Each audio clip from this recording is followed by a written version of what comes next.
now my favorite part of the recording is always getting to know my guests. So tell us about yourself. So you have a very interesting story because your cooking tells your story, right? So your interest. So tell us, where did you grow up?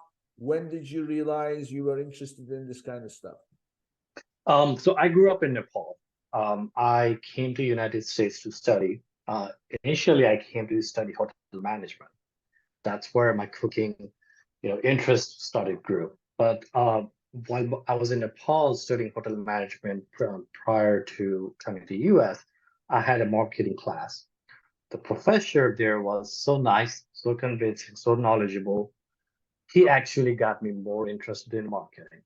So when I came to US and was able to change to marketing, that like change the course, that was like instant. Like if it's not hotel management, I'm going to marketing. So I graduated in marketing from McNeese State University in Louisiana. And then at that time, social media was really huge. I didn't know much about Amazon pay-per-click, Amazon advertising. I was not interested in that. Very much interested in pay-per-click itself. So when as anybody's looking for a job, they're applying everywhere. I got hey, Amazon PPC, that's interesting. So I started doing some research. And it was very interesting because there you can track your return on ad spend, you can track conversion rates, which is super hard. It's very low on any meta ads, TikTok ads, any kind of brand awareness ad. So it got me intrigued. I started learning, and now I am all about e-commerce. I do not want to look into social media as much as would invest or recommend Amazon pay-per-click and Amazon DSP to any of the clients. Social media is there just to boost your e-commerce. So now I'm totally about e-commerce. So, by the way, what I learned, this is a while ago, Nepal is the only country in the world that has an index that the government measures for happiness. So when there is a new legislation, or they just pass the legislation, they very carefully track this happiness index because they care about the people's happiness. Is that true? No. It's not. I've been telling him about this. I don't know who tracks it, but I'm sure not the government. The government is all about But there is corruption. a happiness index. There is a There happiness. is.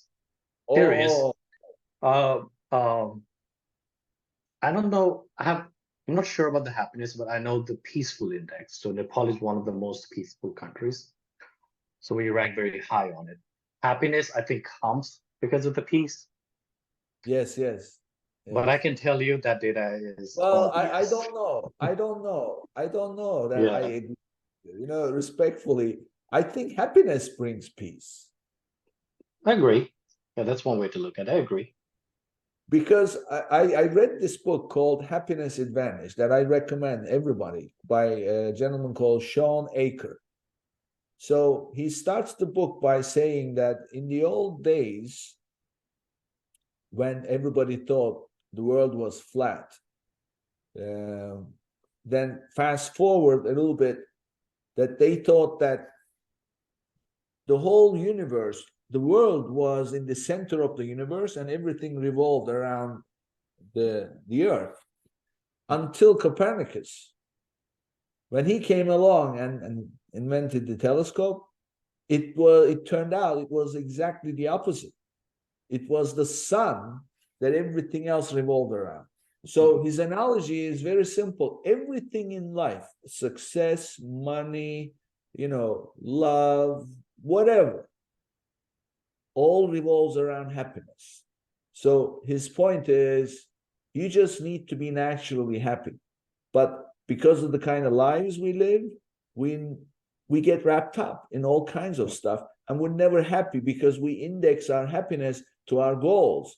And when you achieve the goal, by the time you achieve, there is another goal. So you never Yes. enjoy the achievement. So therefore, you're never happy. So he says that you need to flip it.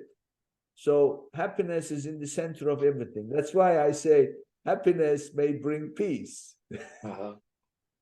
Well, I can say based on my experience, because I'm from that country, and if you're talking about just Nepal, it's peaceful, but people are not really happy.